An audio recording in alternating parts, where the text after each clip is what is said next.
안녕하십니까. 증시각도 TV 시청자 여러분, 투자자 여러분 반갑습니다. 오랜만에 각도가 사랑하는 투자자 편을 이렇게 만들게 되어서 기쁘게 생각합니다. 주식하는 방송하는 주식인 설명왕 테이버 모시도록 하겠습니다. 어서 오십시오. 안녕하세요. 네, 안녕하십니까. 네. 저희 채널에 처음 나오셨어요. 그래서 네네네. 본인 소개를 좀 먼저 해주시면 좋을 것 같습니다. 안녕하세요. 반갑습니다. 저는 아프리카 TV라는 플랫폼에서 경제 방송을 하고 최근에 이제 유튜브에서 조금 이제 영상이 조회수가 조금 나오면서 유튜브에서도 좀 활동 영역을 이제 확대하고 있는, 그리고는 유튜브 아침 시황, 그리고 밤에는 아프리카 TV에서 라이브 방송을 하루에 한 6시간, 7시간 진행하고 있는 어이구. 주식하는 방송하는 주식인 데이버입니다. 그럼 주식을 하면서 방송을 하는 거예요? 네, 이제 밤에는 실제로는 이제 제가 뭐 크게는 안 굴리지만 나스닥 선물 지수 매매도 하고요. 라이브로 틀어놓고. 네. 그 다음에는 미국 주식 같은 경우에는 뭐 올해 초에 구글이라든지 아니면 엑소모빌이 조금 밀렸을 때라든지 에어비앤비라든지 이런 종목들을 공개적으로 제가 이제 어찌 보면은 전략을 좀 공유를 하기도 합니다. 저는 뭐 이렇게 사고 있는데 이런 전략을 보고 있고 요걸 사고 있고, 그 다음에는 개인 투자자들이 제일 못 하시는 게 분할 매수시거든요. 네. 그래서 제가 하도 이제 맨날 분할 매수 좀 하셔야 됩니다 하다가 너무 답답해서 네. 제가 그냥 보여드릴게요 하고는 하루 10주 사기를 한번 운동을 했었어요. 네. 매일 그냥 구글을 10주 사겠습니다 말씀드리고는 절대 따라는 하지 마세요. 제가 대신에 결과를 보여드릴게요 라고 말씀을 드리고 한 2달 정도 매매를 하면서 한 8, 9% 정도 수익을 내는 걸 보여드리고는 제발 분할 매수 하시면은 분할 매수를 계속 하시면은 수익을 조금 안정적으로 낼 수 있다, 이런 네. 투자 습관에 대해서 공유를 많이 하고 있어요. 투자 멘탈 전략 습관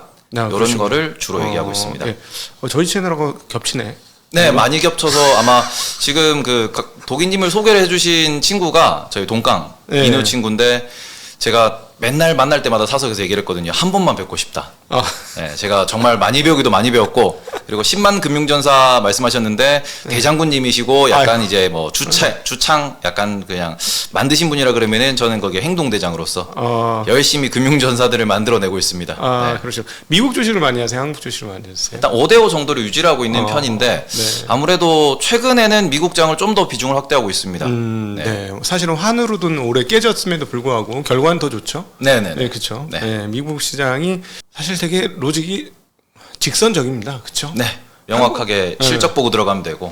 네. 한국 주식 시장처럼 대주주는 누구야? 대주주는 몇 년생이야? 뭐 이런 것까지. 네네네. 우리 굉장히 컴플렉스하죠. 네. 지금. 네.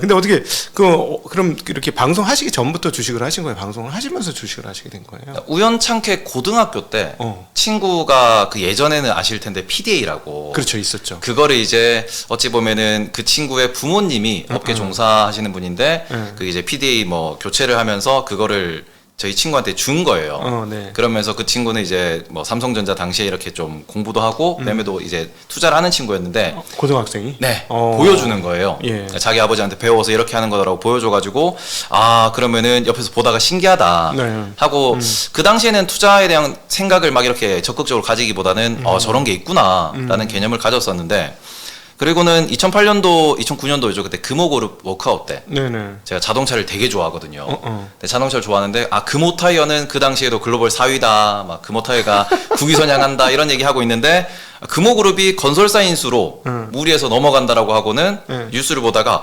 그러면은 금호 타이어는 사야겠구나 하고는 그때 이제 아버지한테 이제 레버리지를 일으켜서 들어갔죠. 네네. 그게 제 이제 21살 때였는데, 그때 들어갔다가 다행히도 이제 한 100% 정도 수익이 났어요. 그래요? 안 처음에. 죽었구나. 금호타이어 투자해서 안 죽은 사람도 있네. 그리고는 네. 100% 수익이 나서 좀 이제 어찌 보면은 그 당시에는 아버님한테 원금은 드려야겠다. 네. 그래서 원금을 드리고는 계속 들고 있었어요. 네. 그리고 감자 먹고 중간중간에 이제 뭐 단타 치다가 다 날리고 알바해서 돈 넣었는데 날라가고 그다음에 농심에 물려서 한 2년 반 3년 고생하고 네. 그러면서 이제 주주 환원이 뭔지, 그리고 그러면은 뭐 재무제표도 좀 많이 공부하고 네. 그러면서 영업이익률이 중요하다, 뭐 주주 환원율이 중요하다, 미국 주식이랑 우리나라는 뭐가 다르냐, 네. 성장주가 뭐냐, 가치주가 뭐냐를 진짜 실전에서 굴러서 이제 한 10년 넘게 이렇게 배우다 보니 네. 이제는 약간은 이제 그래도 제가 정석은 아니지만 이제 좀 야생에서 10년 살다 보니 코로나 이후로 이게 또 컨텐츠가 또 부흥하고 해서 제 라이브 컨텐츠 주제로 삼았거든요. 예, 근데 나름 또 이렇게 어찌 보니 반응이 좋아가지고 저는 약간 배당 중심의 투자 혹은 정말 말 그대로 이제 주주 환원율, 배당 성향 기준을 보면서 투자하는 전략 네. 이런 걸로 이제 많이들 공유하는 이제 컨텐츠를 짜고 있습니다. 야, 그러니까 실패를 통해서 투자를 시작하셨네요.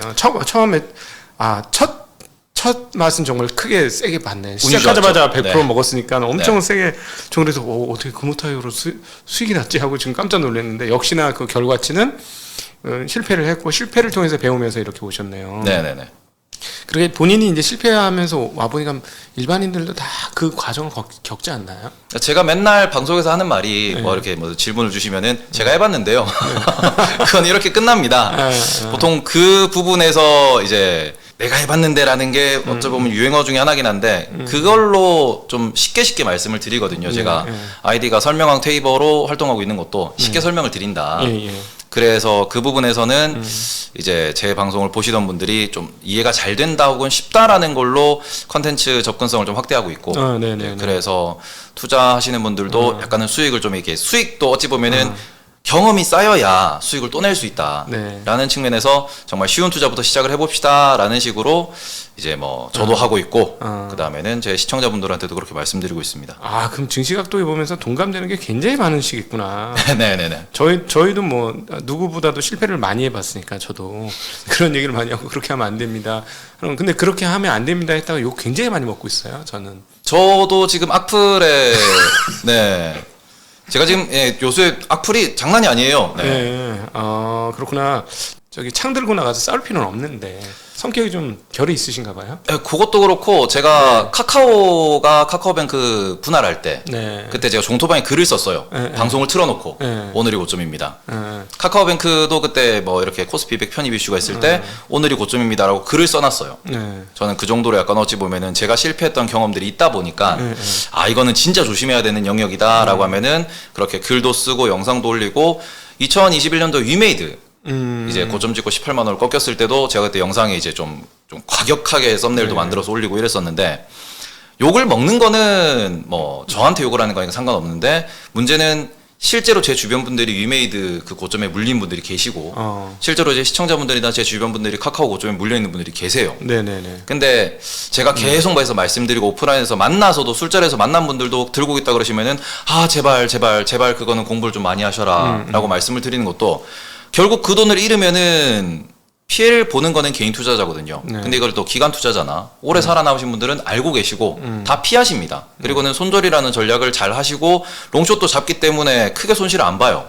근데 결과적으로 저도 겪었지만 큰 피해를 보는 거는 개인 투자자거든요. 근데 개인 투자자는 또 이걸 복구하기도 너무너무 어려운 부분이다 보니 네. 그런 부분에서 조금 어찌 보면은 논리적인 투자를 하자 혹은 그냥 전 세계 시장에 맞춰서 스탠다드한 투자를 하자. 그리고 그렇게 해야 살아남을 수 있다. 이거를 계속 말씀을 드리고 있습니다. 네, 사실 저희 그 카카오뱅크는 저희가 은행은 다 똑같은 은행인데 특별히 다른 게 없는데요라는 말을 저희도 굉장히 많이 했고 규제 산업인데요. 뭐 아무리 IT가 좋아도 규제 산업이란 한계를 벗어날 수 없습니다라는 얘기를 많이 했던 기억이 나요. 그 상장하고 나서 저희도 참 근데 왜 우리는 이렇게 고점은 잘 보이는데 저점인 주식 딱 사면 무조건 먹습니다. 이런 건 왜 좀 잘 들 보일까요? 근데 그 부분이 재미가 없죠. 일단은 제 채널에 대해서 제 주변 지인들의 평가도 넘어지 보면 선비 같은 채널이다. 제가 초기에는 채널 운영할 때 이런 종목이 좋습니다. 이런 투자 전략이 어떨까요? 라는 말씀을 드렸는데 그때는 그냥 좀 이렇게 별로 그 반응이 없었어요. 보신 분들은 아이고 뭐 그때 영상 잘 접해서 뭐 기회가 좋았습니다. 많은 공부했습니다 하시는 분들도 계시는데 대부분의 분들은 그 영상 보면은 그래 그러고는 그냥 보고 넘기는 경우도 많고 아니면은 뭐 보고서에 나와 있는 얘기인데 뭐 똑같은 얘기네 이런 식으로 넘기는데 반대로 이제 이게 비쌉니다 하면은 그죠 유튜브 시장이라는 게 어그로의 시장이기 때문에 이제 그 부분에서 조회수가 나오고 그러면은 좀 더 언급이 되고 이제 그게 이슈가 많이 되죠. 우리가 뉴스도 좋은 뉴스는 선행 뉴스는 언급이 안 되는 대신에 나쁜 뉴스, 자극적인 뉴스는 소모가 많이 되는 것처럼 이제 그냥 시장에서는 제가 컨텐츠를 만든 이유도 그거지만 알아주셨으면 좋겠다라고 생각을 해요. 그러니까 진심은 통한다라는 것도 있고 아니면은 오랫동안 살아남는 게 중심이 돼야 되는 게 증시도 마찬가지고 이제 콘텐츠 시장도 마찬가지니까 살아남자라는 주의에서 이제 콘텐츠를 만들다 보면은 진심이 통하지 않을까. 아 그럼 욕은 너무 많이 먹잖아요. 이렇게 되면. 근데 저는 욕하셔도 뭐 네. 너무 욕 많이 먹는다. 이건 왜냐하면 매입자 입장에서는 보유자 입장에서는 내 재산권에 대한 침탈이거든요. 네. 이거 좀 어려울 것 같아요. 이거 고평가요. 이래버리면은 너 왜 내 재산 갖고 나 돈 벌겠다는데 네가 왜 말고 알부야? 이런 개념을 가져요 사람들이. 네. 그래서 욕하는 거예요. 저는 이제 이해가 돼. 그 욕하시는 분들한테 뭐라고 말씀드리냐 그러면은 제가 말씀드리는 거는 이거는 투자의 대상이 아니다. 이거는 매매의 대상입니다. 그러니까 말 그대로 인베스트랑 트레이딩의 영역을 구분을 하실 줄 아시면은 투자하셔도 되는데 네. 대부분 우리가 말 그대로 트레이딩을 해야 되는 이 종목, 이 섹터, 이 시기에 이 뉴스를 가지고는 실수하시는 그러니까 실수의 끝이 이제 그거를 장투 소위 말하는 속된 말로 존버라고 부르는 인베스트를 하시는 분들이 계시거든요. 그 부분에 대해서 이거는 투자가 아니고 매매고 이슈 수급을 보셔야 되는 거다. 그러니까 수급을 분석할 줄 아시고 그거에 대해서 내가 매매를 할 줄 아시면은 투자를 하셔도 되는 거고 투자보다 매매를 하셔도 되는 거고 그거를 내가 매매인지 투자인지 구분이 안 된다 그러면은 아예 건들지 마시라. 혹시나 오늘이 고점이면 피해를 보실 수 있다. 고점이 언젠지는 모르지만 이제 그 부분에서는 조심하셔야 된다라는 말씀을 전하는데 그죠? 딱 네가 뭔데? 특히 이제 저는 또 나이가 또 어리다 보니까 이제 이 나이 몇 살인데라는 얘기를 많이들 댓글에 다세요. 어린 놈의 자식이 이런데. 네. 맞아요. 그래도 참 어려운 길을 가시는데 지금 아직 젊으셔서 심리적으로 이제 아직 탄력성이 있고 좀 회복 탄력성이 있으셔서 그런데 계속 얻어맞으시면 힘드니까 꼭 그렇게 안 하셔도 됩니다. 네, 알겠습니다. 네. 사실은 한국 최근 시장 보면 저는 어떤 느낌이 드냐면 기관들이 몰락을 했어요. 지금 네. 한국은 기관들이 몰락을 했다라고 진짜 표현해도 과언은 절대 아니고요. 그러다 보니까 지금 분위기가 최근 6, 7월 달의 장세가 1, 2, 3월 달 중국 장세하고 굉장히 유사합니다. 그러니까 쏠림이 기가 막혀요. 중국장 1분기에 TMT라고 해서 그 국영, 그 다음에 미디어, 그 다음에 AI 이 관련 주식들이 미친 듯이 올랐고 다른 건 싹 빠졌거든요.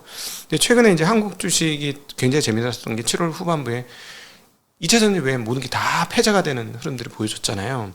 근데 이게 이제 그 이후에도 지금 8월 초순인 지금 시점에서 보면 2차 전지 외에 뭐 또다시 뭐 예를 들어 전도체 얘기가 나오면 그쪽에 또 쏠리고 네. 쏠림이 정말 엄청납니다. 그래서 저는 어떤 느낌이 드냐면 유튜브 때문에 개인들이 투자에 대한 지적 공간이 많이 열린 건 사실인데 오히려 더 지나치게 각자 도생의 위험 속에 빠졌다. 그러니까 각자 도생을 잘하면 좋지만 이게 잘하지 못하면 그거 위험이거든요. 각자 도생이라는 게 아무런 가이드나 이런 거 없이 자기가 스스로 가이드를 찾아서 한다는 거는 자기 한계를 벗어날 수 없는 그런 게 있어서 어떻게 생각하세요? 이런 직접 이제 개인들하고 계속 접촉을 해보시는 또 개인의 입장으로서. 네. 저는 일단은 이 부분은 어찌 보면은 그러니까 2차 전지를 보고 나머지를 본다 그러면은 시장이 조금 이상했다라는 게 상반기의 평가이기도 한데 근데 이거를 시장을 참여를 하시니까 아시겠지만 실제로 이 와중에 실적이 늘어나는 섹터, 늘어나는 기업들도 바닥에서 50% 100% 오른 기업들이 상당히 많고요. 그렇죠. 그다음 삼성전자, 하이닉스도 많이 반등을 했습니다. 그렇죠. 반도체 소부장 같은 경우에도 테마를 타면은 뭐 2차 전지 못지않은 수익률을 낸 곳들도 있고요. 그렇죠. 수익률은 뭐 100%난 기업들이 있으니까. 네, 이제 그런 부분에 놓고 보면은 확실히 지금 시장 심리와 그리고는 추가적으로 이제 미국 역시도 나스닥만 올라가는 그런 시장이 펼쳐지는 것이고, 그다음에 중국 같은 경우에도 작년 연말에 완전 항생테크가 부러졌다가 바닥에서 반등하는 과정에서도 쏠림이 나타났는데 저는 이거를 어찌 보냐 그러면은 일단은 심리와 수급이 동시에 만들어지면서 우연찮게 터진 하나의 좀 폭발적인 현상이다. 그러니까 말 그대로 에코프로가 오르지 않았다. 종목 얘기는 해도 될까요? 괜찮아요. 네. 네네. 에코프로가 오르지 않았다 그러면 2차 전지가 이런 폭발력을 만들어낼 수는 없었을 거예요. 근데 스토리를 보면은 처음에는 2월 달에 올라올 때, 2월 반등할 때는 2월이 나스닥이 좀 안 좋았습니다.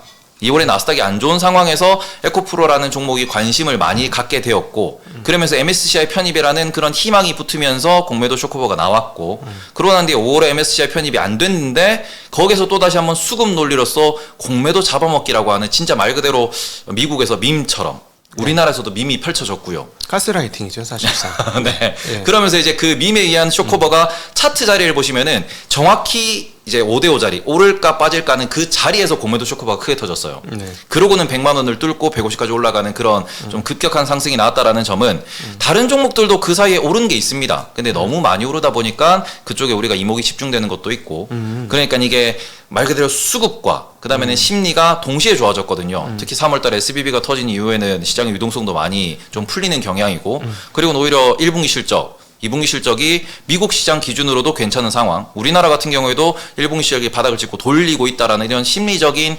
안정감이 조금 더 어찌 보면은 뭐 시장에서는 이렇게도 말씀하시거든요. 내년 대선 있는데 대선까지는 안 부러지겠지. 미국. 네, 요런 얘기도 또 나오고 있는 부분이 어찌 보면 계속해서 심리적으로 시장을 부양하고 있는 거, 그리고 여전히 돈이 많다라는 점. 그 중에서 이제 특정 섹터에 되니까 하면서 이제 새로운 돈이 계속 들어오고 있거든요. 지금 보시면은 보험 깨고 들어오고, 뭐 부동산 쪽에서 들어오고, 마이너스 통장 또 내서 들어오고, 예수금도 지금 거의 55조 전후에서 왔다 갔다 하고 있는 이런 부분을 보면은 요거는 여러 가지가 복합되어 있는 장이다. 다만 이 부분에서도 노련하신 분들 같은 경우에는 이거를 수급을 잘 즐기시면서 투자도 좀 논리적으로 하시는 분들이 계시고, 데이 트레이딩 중심으로 조금 이렇게 뭐 포트를 꾸리는 분들도 계시지만, 조금 걱정스러운 거는 혹시나 아까 말씀하셨던 가스라이팅에 의해서 장기 투자로 들고 가시는 분들 중에서는 잘못된 선택을 하신 분들은 조금 피해를 입을 수도 있고요. 혹은 좋은 기업을 선택하신 분들 같은 경우에는 조금의 조정을 받더라도 나중에 또 좋은 결과가 이어질 수 있다. 그러니까 저는 이렇게 생각을 해요. 팩트는 팩트인데 이 팩트에 대한 반영 속도가 너무 빨라지고 있고요. 유튜브가 확산이 되면서 소위 말해서 뭐 삼성전자가 9만 원까지 갈 수 있다라는 보고서가 나오면은 내일 당장도 삼성전자가 9만 원을 찍을 수 있는 이런 시장이 지금 펼쳐지고 있다. 그렇죠. 미국의 빅테크를 보더라도 네. 그러니까 이게 뭐 워낙 정보의 교류 속도, 정보의 확산 속도가 빨라진 것에 대한 부작용이지 않나. 그렇죠. 지금 2차 전지도 냉정하게 말씀드리면은 2025년, 2030년 거를 땡겨와서 선반영하고 있는 거거든요. 네. 이건 뭐 과거에도 여러 섹터에서 존재를 했었지만 지금은 그게 유튜브라는 대중매체에서 더 조금 빠르게 확산되고 빠르게 사람들이 지금이라도 이렇게 이제 상승에 올려붙는 힘이 강해지다 보니까 만들어지는 기현상이다. 그러니까 이 부분은 앞으로도 우리가 감안을 많이 하셔야 될 것 같아요. 저는 세상이 바뀌었다라고 표현을 하거든요. 유튜브가 확산이 되고 코로나 이후에 관심도 많이 늘어났고 정말 제 주변을 보더라도 자산 투자에 대해서 관심 있는 친구들이 정말 많아요. 그러다 보니까 일반 개인들이 다들 이제 투자자가 되었다라는 점에 대해서도 조금 세상이 변했다라고 받아들이셨으면 좋겠고, 유튜브의 정보 확산 속도에 의해서 선반영 속도도 빠르고 반대로 선반영에 의한 조정 속도도 빨라질 것이다. 오늘 아침에도 뭐 아시겠지만 이게 피치에서 신용등급을 하향했다라는 게 우리나라 시간으로 새벽 6시에 나왔습니다. 근데 아침에 우리나라 모든 그 시황을 정리하시는 분들 혹은 경제뉴스에서 그 뉴스를 다 헤드라인으로 다뤘어요. 근데 이게 한 3, 40년 전이면은 그죠? 그런 일이 있었다라는 거를 이게 그 뭐 메일로 받고 그러면은 전문가들 사이에서 의견이 나누어지고 한 2, 3일 있어야 시장에 퍼졌을 그 내용이 지금은 1시간이면 퍼집니다. 그러니까 네. 이런 부분이 좀 이게 시장의 변화를 만들고 있다라고 저는 그렇게 생각하고 있습니다. 굉장히 중요한 얘기를 해주셨고 저도 동감이 되는 부분인데, 지금 유튜브와 그 정보통신의 매체죠.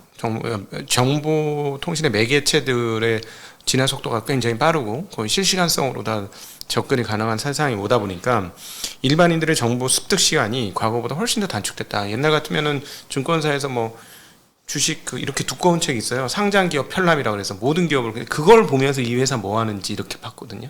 근데 요즘에는 뭐 당연히 공시 시스템도 뭐 너무나 잘 돼 있지만 그 뉴스의 플로우도 너무나 빠르게 이렇게 되다 보니까, 그리고 말씀하신 것처럼 저는 지금 말씀하신 거에 굉장히 중요한 본질이 하나 있는데, 사람들의 자본주의의 본질이 무엇인지를 꿰뚫기 시작한 거예요. 그러니까 노동으로서 현재 상태를 이기기에는 굉장히 어렵다. 그러니까 노동운동이 그 보편화되었던 1920년대 이후의 미국, 그 다음에 1980년대 이후의 한국, 이런 사회에서는 노동자가 힘을 가지면서 노동만으로도 생활하는 게 가능했으나 지금 이제 그 권력들이 더 시장을 그렇게 장악하고 있는 기업이나 이런 쪽으로 넘어가게 되면서 이 자본의 자유가 훨씬 더 강해졌고, 자본이 자본을 버는 시대가 되었기 때문에 노동만으로는 생활할 수 없다라는 걸 표현은 안 돼도 본능적으로 저는 깨닫고 있다. 그게 이제 자산을 어떻게 다뤄야 되는가에 대한 관심이 높아진 핵심적인 내용이 아닐까. 근데 거기에다가 정보통신인 이 유튜브나 이런 것들이 너무 빨라지니까 자산을 어떻게 하면 좋지 했는데 유튜브가 나오니까 굉장히 빠른 속도로. 근데 밈이라는 현상도 사실 과거에는 이런 식으로 나오진 않았어요. 2000년에 이제 바이코리아라고 이제 현대증권의 이익지 사장이 했던 게 아마 지금의 밈과 조금 유사한 형태가 될 텐데 그거하고는 지금 그거는 이제 거의 연으로 걸쳐서 이루어진 거고 지금 진짜 단 몇 개월 만에 다 그리고 단 며칠 만에 다 이루어지는 거죠. 그러니까 확실히 그런 게 많이 달라져서 이 정보의 습득과 또 소비조차도 굉장히 빨라지지 않겠습니까? 지금 제일 걱정하고 있는 것 중에 하나가 저도 오늘 아침 방송인데 지금 초전도체라고 LK99 이거 원래 옛날에 과학자들만 관심 있는 거예요. 일반 애들은 관심이 없어요. 근데 이게 제가 말씀드렸던 모든 게 자본화되었다는 게 저는 어떤 의심도 하냐면 급하게 논문을 아카이브에 올린 분들은 무슨 의도였을까라는 생각이 저는 첫 번째로 들었어요. 아, 그거는 아까 아침에도 말씀을 해주셨는데 아마 노벨상 예. 네 그런 뭐 썰도 있는데 제가 LK99에 대해서 잘은 모르지만 네. 비슷한 사례를 하나 말씀을 드리면은 그래핀이라고는 많이 들어보셨을 네, 거예요. 네. 우리나라에서 뭐 테마주도 많았었고 그래핀 같은 경우에는 1960년대에 처음 이제 어찌 보면은 발견된 물질이고 그 다음에는 그 부분에서 아직까지 상용화가 안 되고 있고 그리고는 이게 산업적인 소재로 활용이 안 되다 보니까 여전히 꿈의 소재라는 이야기는 많이 나오고 있습니다. 여러 가지 실험이 진행되고 있고 생산을 어떤 식으로 해야 되냐에서부터 대량 생산을 어떻게 해야 되냐, 산업에 어떻게 사용할 것이냐. 그리고는 반도체 어떻게 쓸 것이냐에 대해서 정말 많은 논의는 이루어지고 있지만 지금 67년인가 그때쯤 나왔습니다. 지금 2023년이기 때문에 어마어마하게 시간이 지났음에도 불구하고 아직까지 이것에 대해서 어떤 원리인지는 알지만 이거를 활용을 못하고 있는 거거든요. 저 같은 경우에도 공대를 나왔는데 보통 공대에서는 이걸 랩 스케일로 먼저 되냐 안 되냐를 따지고 그게 되면은 파일럿 스케일로 돌리고요. 그리고 이걸 대량 생산을 해서 산업적으로 활용하게 되는데 그 단계에서 지금 랩 스케일 기준도 LK99입니다. 이름이 이제 이 박사님, 김 박사님과 함께 99년도에 만들어졌다. 99년도에 발견했다라고요. 발견 연도라고 하더라고요. 아, 그런 거군요. LK99가. 네. 그러니까 99가 발견 연도라고 하던데 그렇게 되면은 지금은 2023년입니다. 24년 전에 발견했다라는 소리가 될 수 있고 뭐 실험을 뭐 1000번, 2000번 했다라고 하시는데 그동안 아직까지 정립되지 않았다라는 점에서는 여전히 그죠 뭐 그 현상을 발견했다.